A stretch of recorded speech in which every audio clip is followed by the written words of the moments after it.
পাথর দিয়ে মানুষকে হত্যা করা হচ্ছে, বিশ্বের ইতিহাসে হয় না। এরশাদের আমল যাওয়ার পরে বর্তমানে যে অবস্থা, মানুষ কিন্তু মুখে মুখে বলে এরশাদ সাহেবের আমলে ভালো ছিলাম, বলে না?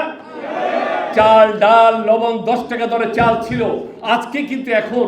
তাই আমি মনে করি আজকে আমাদের সেই পল্লীবন্ধের স্বাদের, আমাদের যে দেশপ্রেমী সেনাবাহিনী দেশে আজকে দেশে লুটপাট, মব সৃষ্টি, চাঁদাবাজি, সন্ত্রাসী, সারা বিশ্বে বেঙ্গল রেজিমেন্ট আজকে টাইগার, এই সেনাবাহিনীর যে নাম, সেই আজকে আমি মনে করি আমাদের সেনাবাহিনীও এর সাথে যেভাবে দেশ চালিয়েছে, তারাও আজকে এই দেশের মানুষের জান মান রক্ষার জন্য এই সেনাবাহিনী সত্যির অর্থে আজকে দেশকে শান্তিতে ফিরিয়ে আনতে পারবে একমাত্র। তাই আমি মনে করি আসুন আজকে এই জাতীয় পার্টিকে নিয়ে আনোয়ার হোসেন মঞ্জু, ব্যারিস্টার মাহমুদ, শেখ শহীদুল ইসলাম, আরো যারা আছে, ঐক্যবদ্ধভাবে আল্লাহর নাম নিয়ে আজকের থেকে আমরা প্রতিজ্ঞা করি দেশের সাথে, জাতির সাথে, মায়ের সাথে, বাবার সাথে, স্ত্রীর সাথে, সন্তানের সাথে, এদেশে 18 কোটি মানুষের সাথে আসেন ঐক্যবদ্ধ আল্লাহর নাম নিয়ে।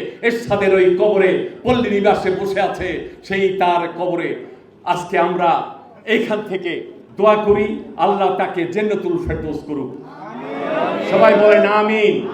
শেরে বাংলা কে ফজলুল হক, মরহুম মাওলানা ভাসানী, মুসলিম জননেতা, বঙ্গবন্ধু শেখ মুজিবুর রহমান, শহীদ রাষ্ট্রপতি জিয়াউর রহমান, এবং আজকে যার নাম, যার ষষ্ঠ মৃত্যুবার্ষিকী, পল্লীবন্ধু এরশাদ।